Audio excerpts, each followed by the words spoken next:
إن الحمد لله نحمده ونستعينه ونستغفره ونستهديه ونعوذ بالله من شرور أنفسنا وسيئات أعمالنا من يهده الله فلا مضل له ومن يضلل فلا هادي له ونشهد أن لا إله إلا الله وحده لا شريك له وأن محمدا عبده وحبيبه صلى الله عليه وآله وسلم.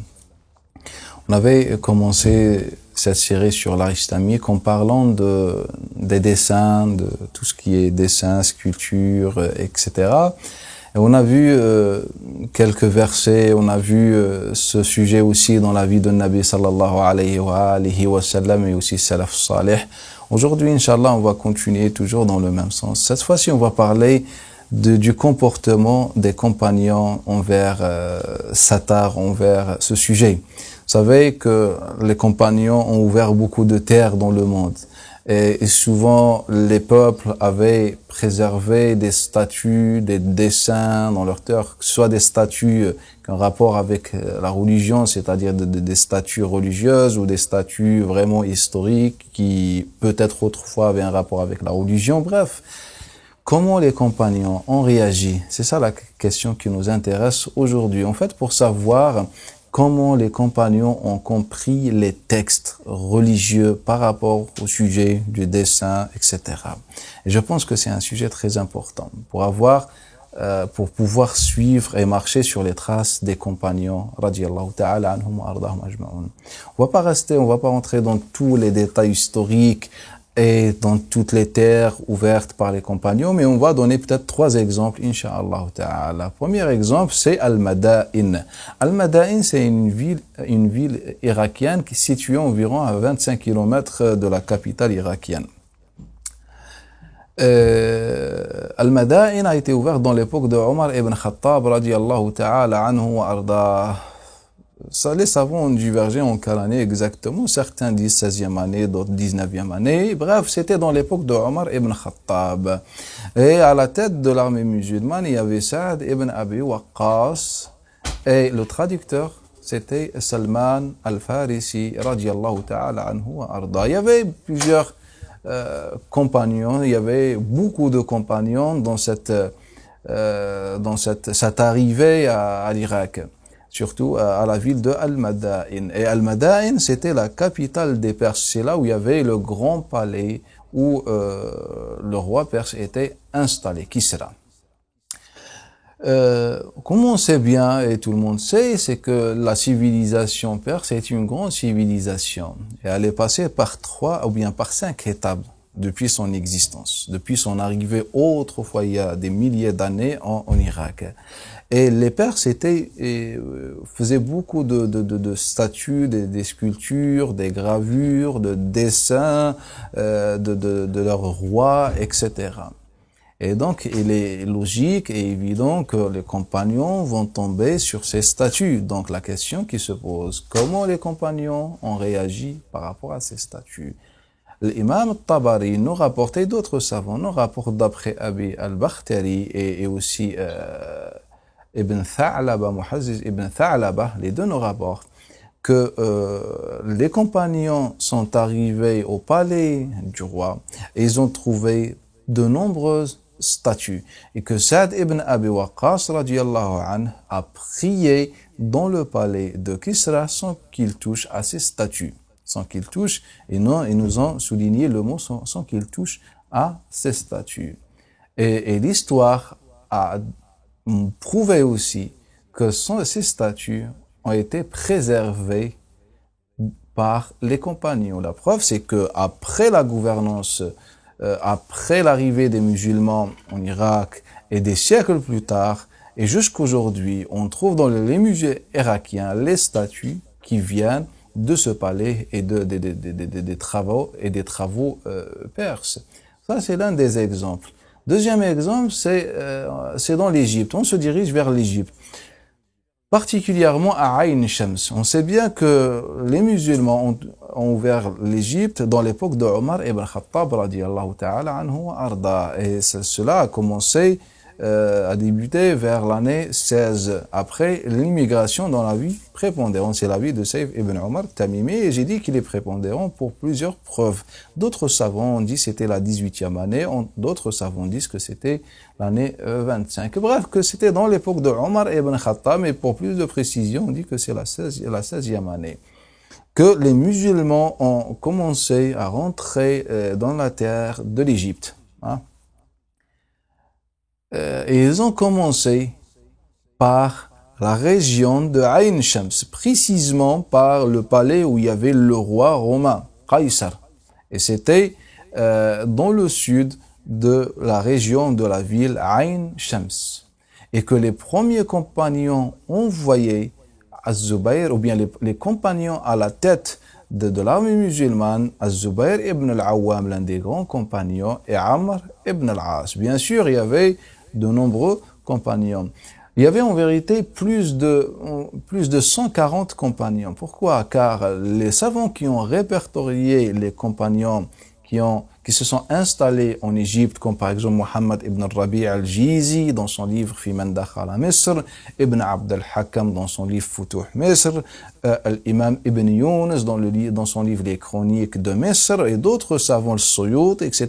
Ils ont répertorié plus de 140 compagnons installés en Égypte. Donc ces compagnons, avec les tabi'in, les musulmans de l'époque, les salaf salih, ils sont arrivés environ la 16e année après l'immigration en Égypte. Et ils ont commencé par Ain Shams. Ils ont commencé par Ain, ou bien par le palais du roi, et puis ils se sont dirigés vers Ain Shams. Amr ibn al-As a envoyé Abdullah ibn Hudafa al-Sahmi, comme il rapporte l'imam al-Baladhuri, d'après Yazid ibn Abi Habib, d'après le Jayshani, c'est-à-dire Ibn Abdul Malik, l'un des premiers tabi'in, est né dans l'époque de Nabi sallallahu alayhi wa sallam. Et d'autres savants, ils nous disent que Amr ibn al-As, qui était le général de l'armée musulmane, a envoyé Abdullah ibn Hudafa al-Sahmi avec d'autres compagnons et l'armée musulmane pour ouvrir Ain Shams. C'était la première année, c'est-à-dire en 16e année. Ain Shams, ils ont ouvert Ain Shams. Quand on prend Ain Shams en particulier, ou bien Ain Shams, c'est une ville particulière. Ce n'est pas comme les autres villes égyptiennes ou dans le monde. En fait, Ain Shams, c'est l'une des villes qui était connue par c'était considéré comme un lieu de culte. Et de cette manière, il a décrit l'imam Abd al-Latif al-Baghdadi, c'est un savant du 6e siècle, début du 6e siècle, dans son livre Al-Rihla. Lorsqu'il a parlé de son voyage, et lui il est irakien, donc lorsqu'il a parlé de son voyage en Égypte, il a décrit Ain Shams comme une ville d'adoration, puis il a détaillé les statues qui étaient encore, les statues anciennes encore dans cette ville. Donc la question qui se pose, comment les compagnons vont réagir à cela? Tout simplement, si on dit que Abdul Latif al-Baghdadi, c'est un grand savant, il dit que j'ai vu ces statues, il les a décrits plusieurs siècles plus tard, c'est que ces statues ont été préservées. Et quand on revient à l'histoire, etc., on trouve de nombreux historiens ont parlé de ces statues. La question, pourquoi les compagnons ont laissé ces statues? Pourquoi ces statues n'ont pas été détruites par les compagnons? Tout simplement, c'est que les compagnons respectent le travail et les travaux des autres, respectent ce qu'on appelle de l'art. Il y a une différence entre une statue qui témoigne de la présence des nations anciennes, des peuples, des cultures, et une statue qui sert une religion, ce qu'on appelle l'idole, as-sanam. Il y a une grande différence. Dans cette ville, les gens ont embrassé l'islam. Dans cette ville, il y avait des chrétiens. Donc, on adorait plus les statues. On adorait plus les statues, car l'Égypte, avant l'islam, c'était un pays, majorité de ce pays était des chrétiens. Donc, on adorait plus des statues, des hommes, etc. C'est pour cette raison que les compagnons ont préservé ces statues. Donc, si les compagnons n'ont pas touché à ces statues, tout simplement, pour eux, on dit que pour eux, la simple possibilité, c'est que ces statues, pour les compagnons, n'étaient pas interdite était quelque chose d'autorisé. Plus autorisé, c'est quelque chose de positif. On a dit que ces statues témoignent de la présence des anciens peuples, des cultures, etc. Donc, les compagnons, radiallahu anhum, malgré le nombre important de compagnons qui est arrivé en Égypte, précisément en commençant par Ain Shams, car c'est la première ville ouverte en Égypte, ce nombre de compagnons, au contraire, a préservé, a laissé ces statues, et puis des siècles, et jusqu'à aujourd'hui, on a encore des traces. Et le troisième exemple, c'est les pyramides. Les pyramides sont connues dans le monde. Une année après l'ouverture de Ain Shams, Amr ibn al-As a envoyé cette fois-ci Kharija ibn Hudhafa al-Adawi et d'autres compagnons et des tabi'in pour ouvrir la région de l'Fayoum et ses environs. C'est-à-dire, c'est là où il y a la grande majorité des pyramides. Donc, quand on parle des pyramides, et surtout quand on veut revenir un peu dans l'histoire pour avoir une idée plus précise sur les pyramides dans l'époque des compagnons, par exemple, l'imam al-Mas'oudi dans le Mourouj al-Dhahab, c'est l'un des savants du IVe siècle, a parlé dans son livre Mourouj al-Dhahab de ces pyramides, et il a parlé en particulier aussi des statues de ces pyramides. On a aussi l'un des grands poètes, c'est un poète espagnol, Al-Hakam ibn Abi Salt, dans son recueil, si je me trompe pas, le vers numéro 48, a décrit les statues et les pyramides. Et lui, c'est un poète de 3e siècle. On a par exemple l'imam Yaqut al-Hamawi, il est du Yémen, un savant du 7e siècle, dans son livre Mu'jam al-Buldan, a décrit ces statues en Égypte. On a aussi Abdul Latif al-Baghdadi dans son livre Al-Rihla. On a vu l'imam al-Umari qui est de Damas dans son livre sur l'Irak, sur l'Égypte. Donc ce sont de nombreux témoignages sur les pyramides et sur les statues en particulier. On a plusieurs questions à poser et à se poser.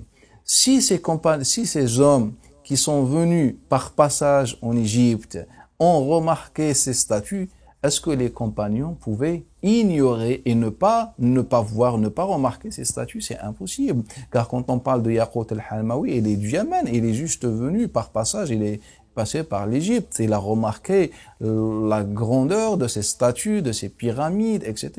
Le même cas pour Abdul Latif al-Baghdadi, le même cas pour al-Hakam ibn Abi Salt, qui n'est pas resté qui est resté que quelques années en Égypte, il a pu remarquer cela. Donc, on parle des compagnons qui sont venus une année après l'ouverture de Misr, ou le début de l'ouverture de Misr, et qui ont ouvert la région de l'Fayoum. C'est là où il y a la majorité des statues. Est-ce que ces compagnons pouvaient ignorer ou ne pas voir ces statues? Il est impossible, car c'est eux qui ont ouvert la région et la ville qui contenait les statues.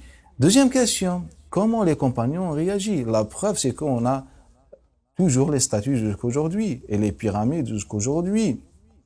Donc, les compagnons, tout simplement, n'ont pas touché à ces statues. Et ça, c'est encore une autre preuve qui démontre que les compagnons ont respecté les travaux des autres. Ils ont respecté cet acte artistique. Ils ont respecté ce témoignage, ces témoignages archéologiques qui parlent